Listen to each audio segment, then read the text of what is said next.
Ouvi, Senhor, a tua palavra e temi. Aviva, ó Senhor, a tua obra no meio dos anos.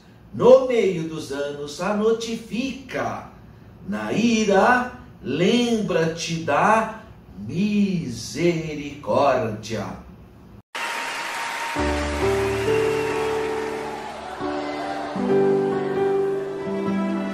A paz do Senhor, amados irmãos, professores, superintendentes, alunos da nossa abençoada Escola Bíblica Dominical. Chegamos na última aula, aula de número 13, encerramento do nosso primeiro trimestre de 2023. Estudamos nos meses de janeiro, fevereiro e março sobre essa temática: aviva tua obra. Lições extraordinárias, um grande crescimento espiritual. Guarda essa lição. Tem muita coisa boa aqui e você pode usar ao longo da sua vida, do seu trabalho na obra do Senhor. Lição de número 13: aviva, ó Senhor, a tua obra. 26 de março de 2023. Texto áureo está no livro do profeta Abacuque, capítulo 3, versículo 2, que diz: ouvi, Senhor, a tua palavra e temi. Aviva, ó Senhor, a tua obra no meio dos anos. No meio dos anos a notifica. Na ira, lembra-te da misericórdia. Verdade prática. A vontade de Deus é a vontade de Deus avivar a sua obra nestes últimos dias, até que o Senhor Jesus volte. E a nossa leitura bíblica de classe está na profecia de Abacuque, livro do profeta Abacuque, capítulo 3, versículos 1 ao 2, lembrando que o versículo 2 é o nosso texto áureo, versículos 16 até o 19. Vamos pensar um pouquinho então nessa pré-aula. O meu objetivo é que você tome conhecimento do conteúdo da lição de número 13 que você irá ministrar.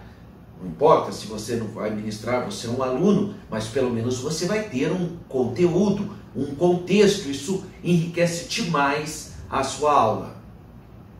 Vamos pensar então um pouco no texto áureo dessa pré-aula de número 13. Aviva, ó Senhor, a tua obra.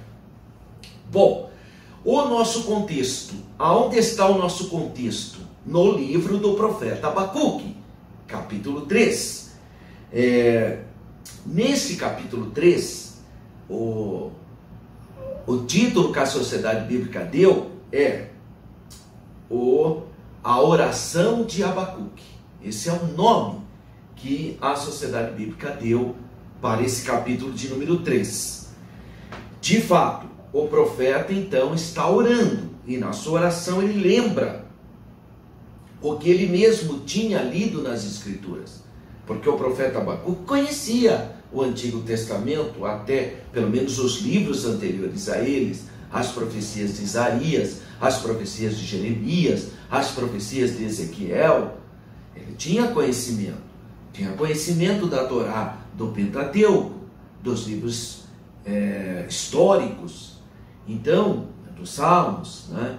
Então, ele, com o conhecimento do que ele tinha lido nas Escrituras, bem como que ele tinha ouvido dos intérpretes, dos anciãos, dos rabinos, que tinham interpretado as Escrituras, ele faz uma oração admitindo que não dava para impedir a ira de Deus, mas que Deus tivesse misericórdia. Então, o profeta, ele pede, no meio do caos, no meio de uma situação árida, desértica espiritualmente dizendo, porque só sobrou o reino de Judá. E o reino de Judá estava basicamente... Na verdade, não tinha nem sobrado mais nem o reino de Judá, né? O povo estava em total ruína. E é nesse contexto de total desamparo é que ele vai expressar uma das orações mais lindas que nós temos na Bíblia. No final da profecia, ele então vai falar algo maravilhoso. Ainda que a figueira não floresça, e nem haja fruto na vide, o produto da oliveira minta. Olha que interessante. Ele fala aqui de três frutos de Israel. Então, biblicamente, a terra de Canaã, ela é conhecida pelos seus frutos. A Bíblia fala de 7. Fala do trigo, da cevada, da tâmara, da oliveira, da vinha, do figo e da romã. Então, esses são chamados 7 frutos da terra de Canaã. E aqui ele cita 3. Ele fala da figueira, ele fala da vide, da uva, da videira, e ele fala da oliveira. Então ele fala, ainda que a figueira não floresça, e não haja fruto na vide, e o produto da oliveira minta, e os campos não produzem mantimento, que é certamente o trigo e a cevada, que era a base da alimentação de Canaã, as ovelhas da malhada sejam arrebatadas. Então ele está dizendo de uma época de saque, né? Onde os exércitos estrangeiros, nesse caso os caldeus, estão arrebatando as ovelhas. E portanto não há vacas nos currais, porque eles foram saqueados, né?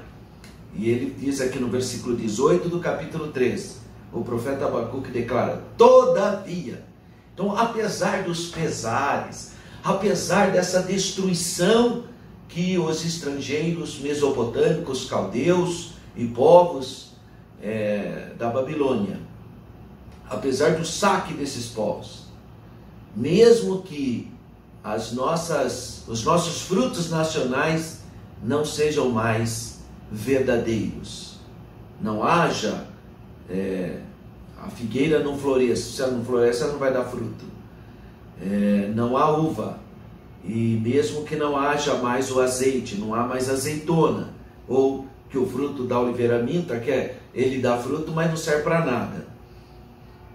E apesar de todos esses pesares, ele diz no versículo 18, todavia eu me alegrarei no Senhor. Olha que coisa maravilhosa, olha que fé inquebrantável, inabalável, uma fé que independe das circunstâncias. É aquele hino, né, que eu acho muito bonito, diz que Deus é Deus, né? Se ele curar, ele é Deus. Se ele não curar, ele é Deus. Se a porta se abrir, ele é Deus. Se não se abrir, ele continua sendo Deus, porque a gente adora Deus pelo que ele é e não pelo que ele faz para a gente. E o profeta Abacuque fala, apesar de todas essas situações traumáticas, mesmo ele vivenciando isso, porque ele vivenciou isso, ele diz, todavia, eu me alegrarei no Senhor, exultarei no Deus da minha salvação. Glória a Deus. Que palavra profética extraordinária para os nossos dias. Dias de caos, dias difíceis, dias de conflitos. Há uma pesquisa na Europa, especificamente na Itália, que foi um dos países que mais sofreram com a pandemia, onde milhares de vidas foram ceifadas com a pandemia, principalmente os idosos, e a Itália tem uma população idosa muito grande, porque tem uma expectativa de vida muito grande, e a pesquisa feita na Itália é que as pessoas estão mais conflituosas, estão mais ansiosas, estão com mais com doenças psicossomáticas, e que as pessoas estão extremamente agressivas, intolerantes, né, devido à consequência da pandemia. Realmente, esse é o mundo que nós encontramos. Isso aí é um retrato de um país chamado Itália, mas que reflete em todas as nações. Todos nós passamos por perdas brutas. Só o Brasil perdeu mais de 600 mil pessoas, mais de 600 mil brasileiros, mais de 700 mil brasileiros perderam sua vida por causa da pandemia. Lares desfeitos, famílias quebradas, filhos órfãos, pais que perderam seus filhos. Então existem famílias que foram completamente destruídas com essa pandemia. Uma tragédia. Mas no meio de uma tragédia, que nós possamos fazer a oração do profeta Abacuque, porque ele estava numa tragédia. Todavia, apesar dos pesares da perda, que dói muito, especialmente eu que passei pelo vale da sombra da morte, eu sei o que é isso.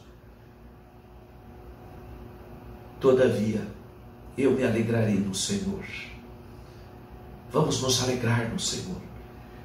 Nós temos que pensar como Agostinho de Hipona declarou há 1600 anos: ó Deus, tu nos criaste para ti mesmo, e a nossa alma só encontrará repouso quando voltares para ti. Todavia eu me alegrarei no Senhor, exultarei no Deus da minha salvação. Graças a Deus. A época de Abacuque foi dura. Foi uma época cheia de sofrimentos, principalmente por causa dos atos insensatos dos homens, da injustiça humana. Ele desejava ver uma intervenção divina, como eu e você também ora, né? Nós pedimos: Senhor, intervenha nessa causa. Ele também orava para Deus intervir, porque ele estava vendo a aniquilação do povo judeu, né? Essa intervenção seria um ato de misericórdia. Então ele pedia para que Deus intervisse, pelo menos em favor dos justos, porque ali a maioria era injusto mesmo, mas pelo menos através do justo, daquele povo sofrido, piedoso. Algumas vezes nós precisamos de um toque sobrenatural. Essa é uma das características por que a igreja pentecostal cresce tanto. Porque ela explodiu no seu crescimento, diferentemente da igreja tradicional. Um dos motivos, uma das explicações, e talvez uma das principais, seja o fato da igreja pentecostal crer no sobrenatural de Deus. Crer em 1 Coríntios capítulo 12, que fala a respeito dos dons espirituais. O dom da palavra da ciência, o dom da palavra da sabedoria, o dom da fé, o dom da cura divina, o dom de profecia, o dom de operação de maravilhas, o dom do discernimento de espíritos, o dom da pluralidade das línguas estranhas e o dom da interpretação das línguas. Esse sobrenatural de Deus que a igreja pentecostal crê, nós cremos que o Senhor Jesus é o mesmo, como diz Hebreus capítulo 13, versículo 8, Jesus Cristo é o mesmo ontem, hoje e eternamente. Então essa fé no sobrenatural é o que nos sustenta. É sentir a presença de Deus, que essa sombra do Onipotente esteja sobre nós. É verdade que muitas vezes os problemas, a enfermidade que aparece repetidamente, está tudo bem, você vai fazer um exame para uma coisa, aparece outra, às vezes 10 vezes pior do que aquilo que você imaginava. Tudo isso foge do nosso controle. A gente perde o chão, perde o controle. Então, é nesse momento que nós precisamos clamar o nome de Jesus. Sabe que eu lembrei daquele hino, né? E clamamos o nome de Jesus. E clamamos o nome de Jesus. E clamamos o nome de Jesus. Ele me ajuda a carregar a cruz. Tem hora que está tudo fora do controle. que nós precisamos do sobrenatural. Em outras palavras, a gente precisa de um milagre. O profeta Abacuque, ele está pedindo: aviva, Senhor, a tua obra. Em outras palavras, eu preciso de um milagre. O sobrenatural, a ajuda de Deus. Portanto, é com base no que o profeta Abacuque tem ouvido, ele solicitou com fé, com confiança, ele pediu que Deus fosse Deus. Olha, parece uma redundância, não é? Que Deus fosse Deus. E se Ele é Deus, Ele é poderoso, né? Para fazer todas essas coisas. É uma oração de fé. Nesse movimento divino, entretanto, ele quis certificar-se de que não haveria um julgamento divino generalizado. Mas não haveria mesmo, porque Deus é justo, né? Ele não vai punir o justo e o injusto. Não.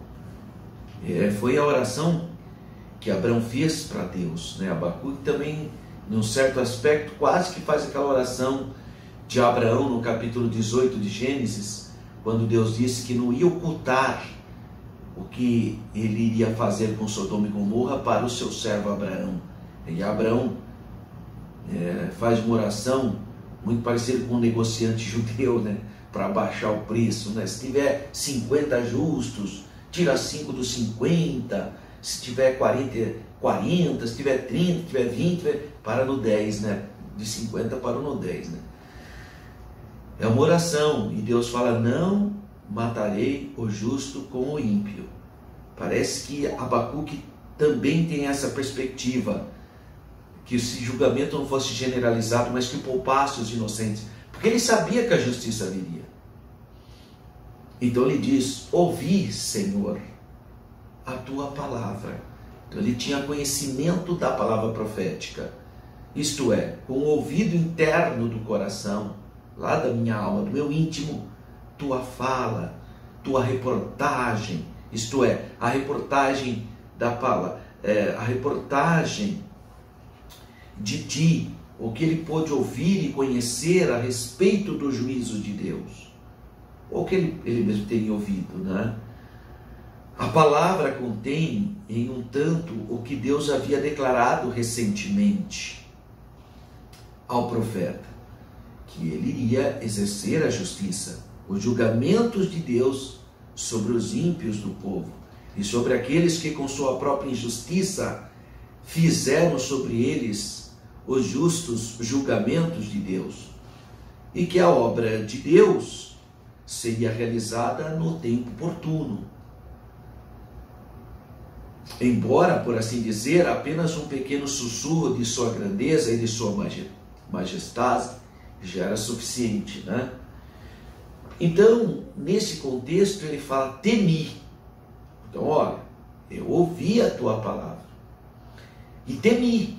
Esse é o temor piedoso, não é o medo. Esse medo que é expulso com o poder do amor, não é isso, né?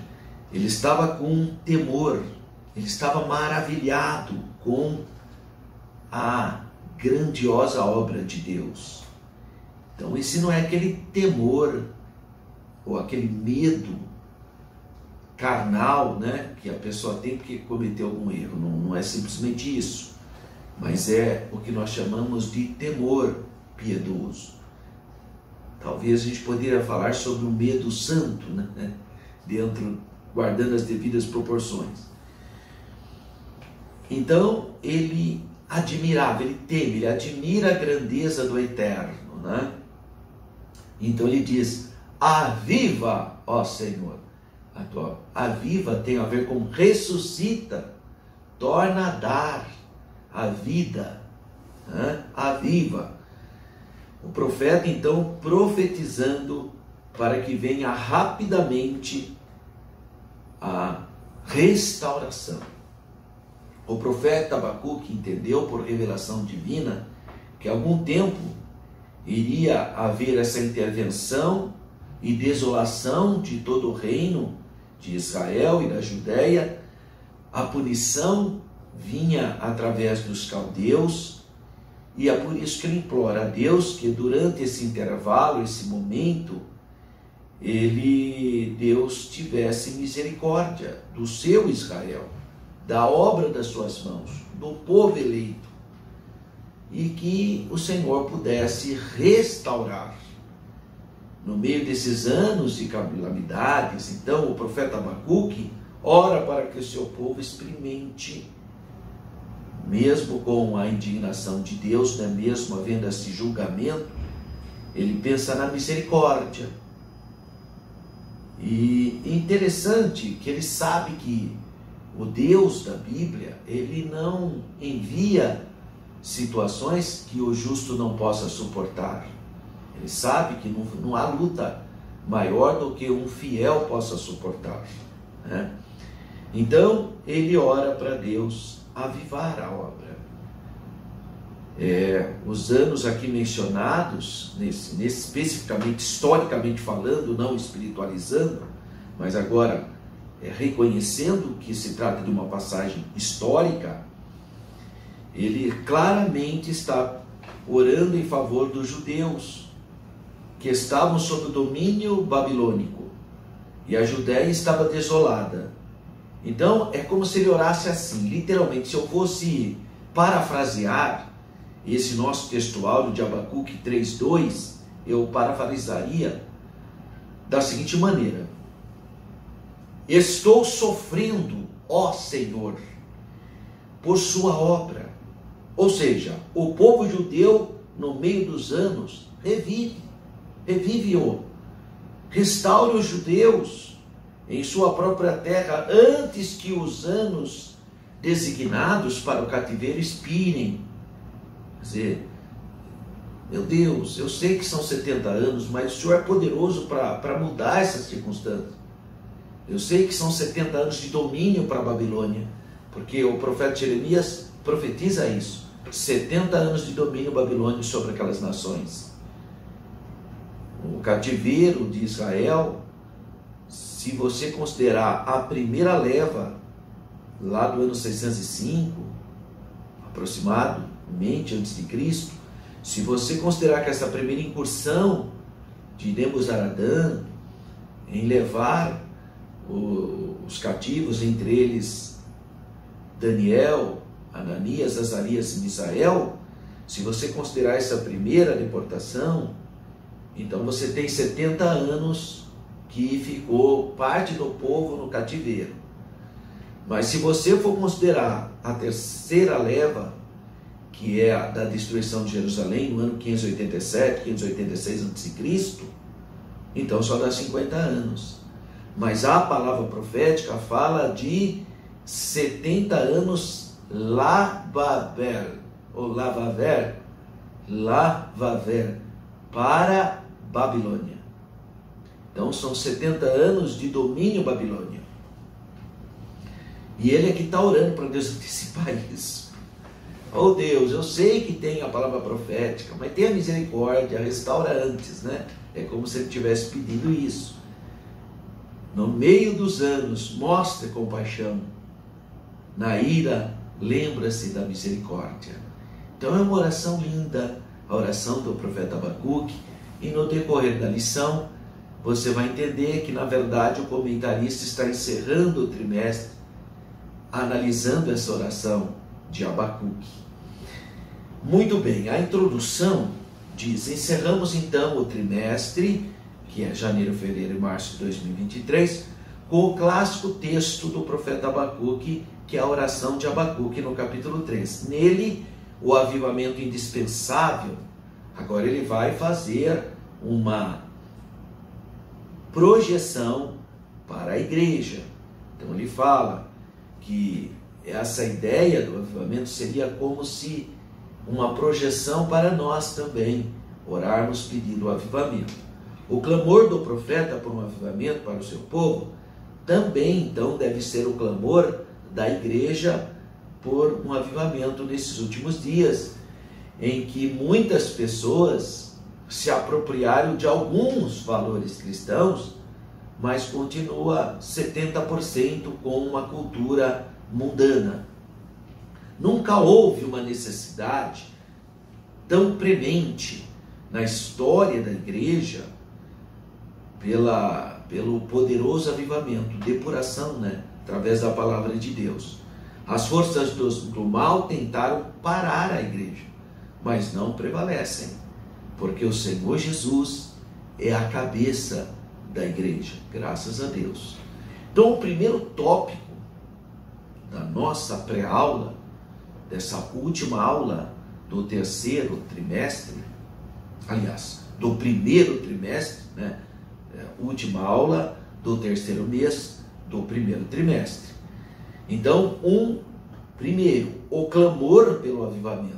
Então, essa é a primeira temática da lição. O número 1, o clamor pelo avivamento. 1.1, intercessão angustiada do profeta, que nós já falamos. Abacuque sofreu diante da iniquidade avassaladora de Judá. Claro, ele como um profeta, como um mensageiro de Deus, lembrando que o profeta é a palavra de Deus para o povo, diferentemente do sacerdote, que é a palavra do povo para Deus. O sacerdote, ele é o sacerdote, ele intercede. Então ele leva a petição do povo para Deus. O profeta, o mensageiro de Deus, leva a palavra de Deus para o povo. Como mensageiro de Deus, o que podia fazer é clamar a Deus de todo o coração. Além disso, o que mais angustiava o profeta Abacuque era o fato de perceber que Deus aparentemente não havia agido, a gente diria que prontamente, né? Não tinha dado uma resposta rápida contra a corrupção espiritual e moral do povo. Ele achou que Deus deu muito tempo, né? Eles pecaram demais, né? O profeta clamou a Deus, indagando-lhe o porquê de não haver resposta ao seu clamor diante de tanta violência, iniquidade, destruição, contenda e litígio e conflito na presença dos seus olhos. Se encontra isso registrado em Abacuque, capítulo 1, versículos 2 e 4. 1.2, a aparente indiferença de Deus. Vou repetir. A aparente indiferença de Deus. Porque na verdade Deus não está indiferente, né? É a gente que pensa. Não há diferença de Deus na impiedade dos homens. Não há indiferença. Na verdade, por causa de sua misericórdia e longanimidade para com todos os homens, ele não age de imediato, ele não aplica o juízo de imediato, porque ele quer que todos os homens se convertam, né? Por isso Deus enviou o seu Filho Jesus com a mensagem de amor para salvar a humanidade. Infelizmente, a maioria dá as costas para a mensagem do Evangelho. Entretanto, haverá um dia em que ele responderá a todos os que desprezam a sua palavra, conforme está escrito no Salmo número 9, verso 17. Os ímpios serão lançados no inferno e todas as gentes que se esquecem de Deus. 1.3, a resposta pronta de Deus, a resposta imediata de Deus. A resposta de Deus veio de forma bem diferente daquilo que o profeta esperava. Frustra até a expectativa do profeta. Deus, o soberano, resolveu convocar os caldeus ou os babilônicos para contrapor os pecados dos filhos de Israel do reino de Judá. Isso você pode ler em Hebreus capítulo 1, versículo, aliás, em Abacuque capítulo 1, versículos 5 e 8. Os caldeus seriam então uma espécie de juízo de Deus, a espada de Deus, o chicote dos céus, para fazer Judá repensar dos seus maus caminhos e, obviamente, se converter, porque tudo isso objetiva a conversão do povo de Deus, porque eles tinham transpassado todos os limites da tolerância divina. Abacuque, capítulo 1, versículo 8, versículos 8 a 11 e versículo 13. Ainda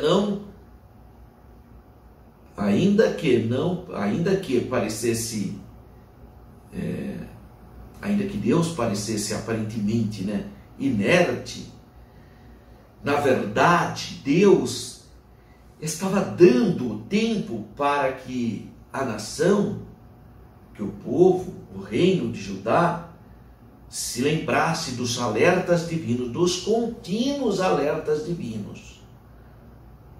Mas seu povo não se lembrou, né? Deus mandou o profeta escrever a visão de maneira bem legível, para que pudesse ser vista até por quem passasse correndo. Abacuque capítulo 2.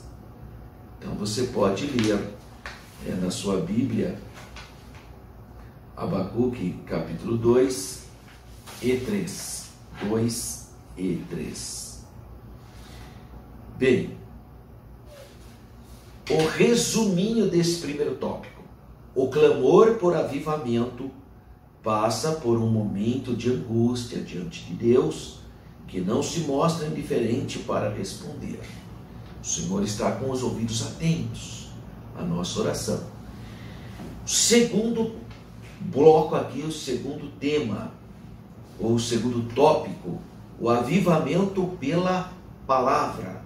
É a palavra de Deus que produz então avivamento. 2:1. Ouvir a palavra de Deus. Em sua oração, Abacuque diz: ouvi, Senhor, a tua palavra. Então, olha aqui que bênção. Abacuque capítulo 3, parte 1, né? Ouvi a tua palavra. Ele ouviu a palavra de Deus, ou seja, a resposta dele quanto ao objetivo de sua oração. Deus falou a Abacuque. Abacuque ouviu atentamente. Então é preciso ter sensibilidade espiritual para ouvir a voz de Deus com atenção, para viver um período de avivamento espiritual. Quando Deus fala, nós precisamos ouvir. Infelizmente, hoje em dia, algumas igrejas têm priorizado a música, a interpretação teatral, eventos sociais. Isso não deve ser excluído, mas nós temos que priorizar a palavra. Então, mesmo no culto, o culto normalmente é basicamente 2 horas de culto. É um tempo grande. Pedagogicamente, o ideal seria 1h30, que é o equivalente a 3 horas aulas quase. Mas hoje os cultos são basicamente 2 horas, o equivalente a 4 horas aulas, na perspectiva pedagógica. Sem intervalo, né? Porque é um culto a Deus. Então nós precisamos ter temor de Deus, irmãos, para priorizar a palavra. Então, se você tem 2 horas de culto, 1 hora de louvor, 1 hora da palavra, e a gente percebe, eu sei que os irmãos querem cantar, os irmãos se preparam, às vezes a gente, não vou dizer perde tempo, mas a gente gasta o tempo para ensaio, para reuniões, mas não para a oração e para o estudo da palavra. Então nós temos que rever isso de maneira sábia, principalmente você que é professor. Ao abordar esse assunto, aborda com muito amor, porque às vezes na sua congregação a situação é essa. Então você tem que ter habilidade para exortar, mas com respeito, com amor. É muito difícil para o pastor que está na frente do trabalho falar: puxa vida, nós temos aqui o conjunto dos de oração para cantar, o conjunto dos jovens, o conjunto dos adolescentes, o conjunto das crianças, o coral, a banda, a orquestra, os inavus. A gente sabe que é difícil administrar isso, mas tem que começar a ter sabedoria para administrar, irmãos, porque nós temos que ter sabedoria que mais que 2 horas, mais que 1h30, já não é mais recomendável, porque o ser humano não suporta. Só em casos extraordinários, mas mesmo assim precisa evitar, né? Extraordinários é o que não é a regra, né? E muitas vezes se dá muito mais espaço a coisas que não são relevantes, né? O que nós sabemos que é relevante no culto? Nós temos 5 elementos básicos no culto, né? Oração, hinos, testemunho, oferta e ministração da palavra.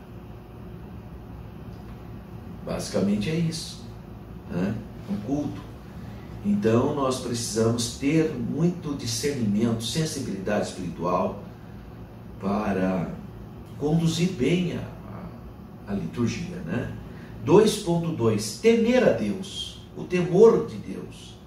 Ao ouvir a palavra de Deus, o profeta Abacuque fala, temi o Senhor. Ele temeu ao Senhor. Não pode haver avivamento sem temor ao Senhor.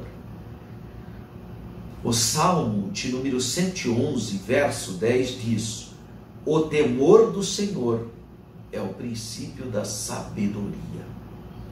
Bom entendimento tem todos os que lhe obedecem, ou o seu louvor permanece para sempre. O seu louvor permanece para sempre. Então nós precisamos ressaltar, porém, que o temor ao Senhor nada tem a ver com o medo, com o pavor, com o terror. Isso não é temor. Não é o temor da Bíblia. Pode até ser um temor do mundo, né? Mas não é o temor preconizado pela palavra. A expressão remete à reverência a Deus em todas as esferas da nossa vida, em todos os aspectos, tudo que você vai fazer, tudo, vou repetir, você tem que ter temor de Deus, você tem que ter consciência, você tem que ter uma cosmovisão bíblica. Logo, tem um estilo de vida que glorifique a Deus, que reverencie a Deus. Isso é o princípio da sabedoria. Essa é a ideia. E 2.3, o clamor pelo avivamento, para a volta à vida. Então o profeta Abacuque, ele roga a Deus que avive a sua obra. Ele diz, ouvi, Senhor, a tua palavra e temi. Aviva, ó Senhor, a tua obra no meio dos anos. No meio dos anos, a notifica. Na ira, lembra-te da misericórdia. É o nosso textuário de Abacuque 3.2. Depois que o profeta entendeu que o juízo de Deus seria inevitável, porque o povo foi desobediente, então ouviu sua palavra com temor e clamou a Deus pelo avivamento espiritual de Judá. O profeta fez 3 pedidos a Deus em favor da restauração espiritual do seu povo. 3 pedidos. Primeiro, ele pediu o avivamento para a sua obra. Segundo, ele pediu para que Deus notificasse a sua obra. E terceiro, ele pediu para que Deus lembrasse da misericórdia na sua ira. Finalmente, o profeta Abacuque demonstra um sentimento de muita esperança, fé e otimismo a partir do capítulo 3, versículos 17 ao 19, quando ele fala, todavia eu me alegrarei no Senhor. Então, o resuminho do tópico 2, o avivamento pela palavra de Deus produz temor ao Senhor. Pela sua palavra, o povo de Deus deve clamar por avivamento. E o último tópico, 3, avivamento, questão de vida ou de morte.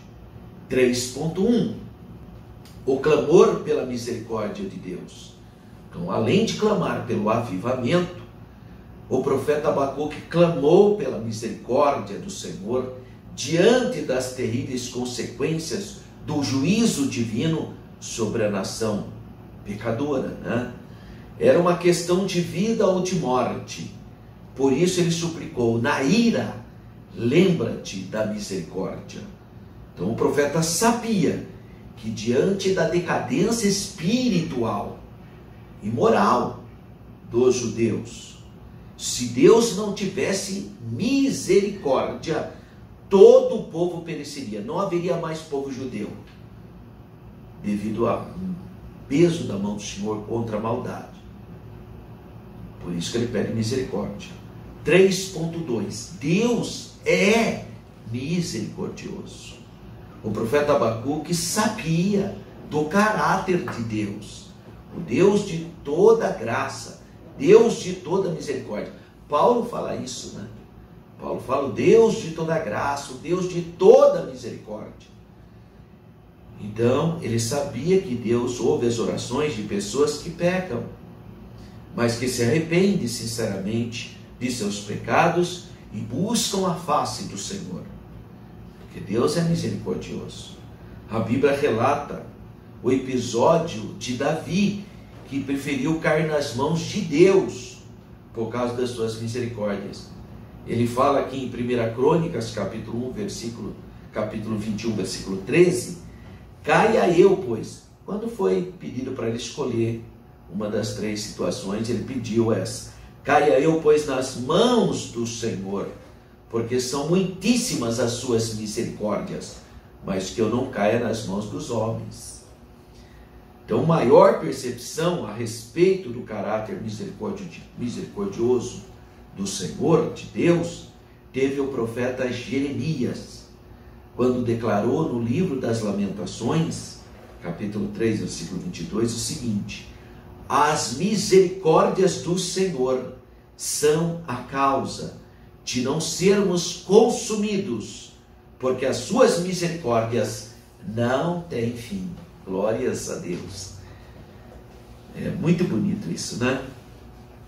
Suas misericórdias não têm fim. Graças a Deus. 3.3. Clamemos então a Deus, né? Vamos buscar a presença de Deus com muita fé. Atualmente podemos afirmar que a depravação moral no mundo se tornou endêmica. Em grande parte não há mais o menor sentimento de pudor, de vergonha. Acabou. As pessoas perderam a noção e por isso não sabem se comportar mais. A iniquidade não é apenas praticada individualmente, como era antigamente, escondido, né? Individualmente, mas em grupos, coletivamente.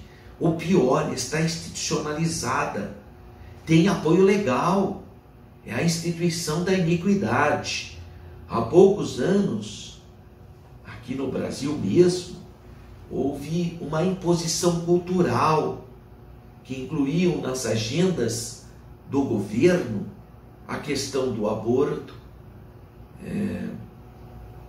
trabalhando com ideias inadequadas, só para satisfazer um grupinho, porque a maioria é conservadora, a maioria da população. A questão do denominado casamento entre pessoas do mesmo gênero. A palavra casamento é uma invenção bíblica, cristã. Você vê que não tem no mundo antigo, eles têm relacionamento, mas não tem essa ideia como algo santo, consagrado. Inclusive a analogia entre Cristo e o seu corpo. Então não tem jeito de ter um relacionamento do mesmo gênero e achar que Deus vai aprovar isso. Não é possível, porque Deus não estabeleceu dessa forma. Agora, se os homens querem optar por outros tipos de contratos sociais, o problema é deles. Mas à luz da palavra de Deus, o casamento é entre o gênero masculino e feminino. Não é um casamento de pessoas do mesmo gênero. Isso não tem na Bíblia. A Bíblia não trabalha, não existe esse tipo de casamento. Existe na sociedade as relações homoafetivas, mas isso aí são relações homoafetivas. Não dá para eles apelidar de casamento, né? Mas não existe falar casamento gay, casamento homoafetivo. Isso não é possível na perspectiva da Bíblia. Eu não estou dizendo no mundo, né? Por isso que o nome adequado desses relacionamentos seriam relações homoafetivas, um contrato social entre pessoas do mesmo gênero, mas não a ideia de casamento, que ambos tornam-se uma só carne. Essa percepção é uma percepção consagrada nas Escrituras entre um homem e uma mulher, ou seja, entre gêneros diferentes, o masculino e o feminino. E a pretexto, então, de incluir essas denominações, elas acabam se auto-apelidando de igrejas inclusivas, que incluem, mas porque na percepção dele nós estamos excluindo esses outros segmentos. Mas é uma questão de prática, não é pessoal, não é uma questão de como o mundo age. O mundo tem ódio, o mundo tem uma série de coisas xenófobas, né? Não é isso, a nossa questão é outra. Nós pregamos a palavra de Deus para libertar as pessoas de práticas que a Bíblia classifica como pecaminosas. Então nós pregamos a palavra para libertar as pessoas das práticas pecaminosas. Existem muitas práticas pecaminosas, né? Tem gente que só fica falando de uma coisa, mas na verdade corrupção é uma prática pecaminosa, pedofilia, infidelidade conjugal, mentira. Então tem muitas práticas pecaminosas, e entre elas também as relações do mesmo gênero. A Bíblia condena essas práticas. Então surgem grupos dizendo que são inclusivos, mas a Bíblia não fala disso. A Bíblia fala da necessidade da pessoa nascer de novo. Quem agora está em Cristo, nova criatura, né? Agora não, vamos incluir todo mundo, mesmo a pessoa vem de qualquer jeito. Não. Então Jesus nem precisava ter morrido na cruz, né? Jesus morreu na cruz para nos libertar das práticas pecaminosas condenadas pela Bíblia Sagrada. Então não é uma questão de incluir, é uma questão de ficar dentro do preceito bíblico. Então não tem lógica esse lado de, não, essa é uma igreja inclusiva. Igreja inclusiva? Que história é essa? Na verdade é uma igreja que aceita as práticas pecaminosas que a Bíblia condena. É isso que é uma denominada igreja inclusiva, né? Então, Deus é amor. Ele ama as pessoas. Ele não exclui ninguém. De fato, Deus não exclui ninguém. Ninguém que nasça de novo, né? Ninguém que aceita Jesus como seu Salvador e é liberto das práticas condenadas pela palavra. Então, todas as pessoas podem vir a ter essa experiência. Então, a Bíblia diz: segui a paz com todos e a santificação, sem a qual ninguém verá o Senhor. Hebreus 12:14. Certamente o juízo de Deus não tardará. Portanto, devemos fazer a mesma oração do profeta Abacuque: na ira, lembra-te da tua misericórdia. Então, mesmo no momento de punição, tenha misericórdia. Então, resuminho do tópico 3, o avivamento é questão de sobrevivência espiritual do cristão. Nós precisamos estar avivados. Paulo fala assim: não vos embriagueis com vinho, que há contenda, mas enchei-vos do Espírito de Deus. Então seja uma pessoa cheia do Espírito de Deus. Busca a presença de Deus. Tenha sede, como diz o salmista: a minha alma tem sede de Deus. Quanto mais se aproxima de Deus, mais santo você fica. Você vai se libertando de tudo que não glorifica a Deus. O sangue de Jesus vai lavando o seu espírito, a sua alma, o seu coração, o seu corpo, as suas vestiduras. E você então está nesse processo lindo de santificação feito por Deus. Liberto das paixões da carne, porque a carne milita contra o espírito, como foi o tema da última lição, a lição de número 12. As considerações finais. Assim como Abacuque orou, o profeta Abacuque, no meio atípico, né, de tantas esterilidade, um deserto espiritual enorme, que nós possamos também chamar a Deus por um avivamento, clamar a Deus para um avivamento verdadeiro, genuíno.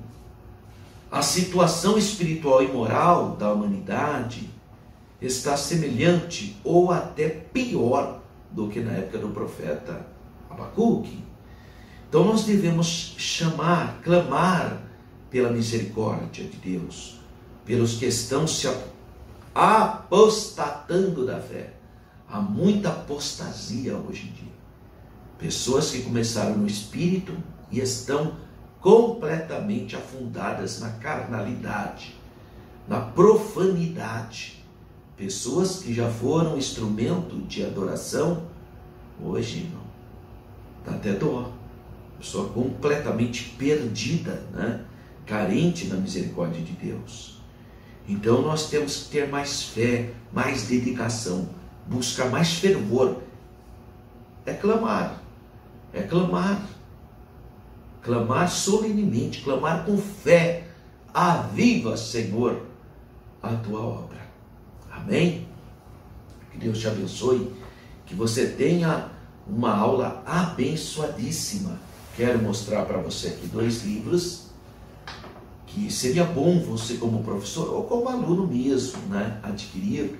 Esse é um livro que eu preparei, é um livro que desde a época que eu participava dos seminários sobre Israel, depois eu visitei Israel várias vezes, morei lá um período, e tudo que eu trouxe eu coloquei nesse livro.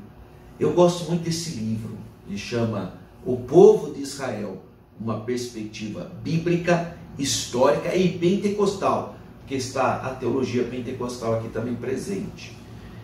Mas é um livro doce para ler, fácil. Adquire esse livro, você vai gostar muito. O Povo de Israel, é um livro muito fácil, né? Está aí na tela, os nossos telefones, onde você pode entrar em contato e adquirir esse livro. É um livro que tem mais de 300 páginas. Olha que bênção, né? Mais de 300 páginas. Muito completo sobre a história de Israel, com detalhes bíblicos e muito fácil de ler. Presentei alguém que gosta da história da Bíblia, uma pessoa que não seja cristã, que não seja evangélica. Presentei. Tá? Eles vão gostar. Eu já presenteei judeus com esse livro, eles gostaram muito. Tá? Porque a gente procura ser o mais bíblico possível. Já esse livro aqui, ele é um pouco diferente, ele é mais secularizado. Por quê? Porque esse material aqui é a minha pesquisa de qualificação por curso de mestrado.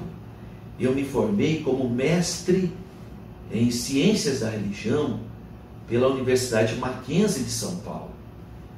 E o meu tema de estudo foi esse: Jerusalém no imaginário religioso, do judaísmo ao pentecostalismo.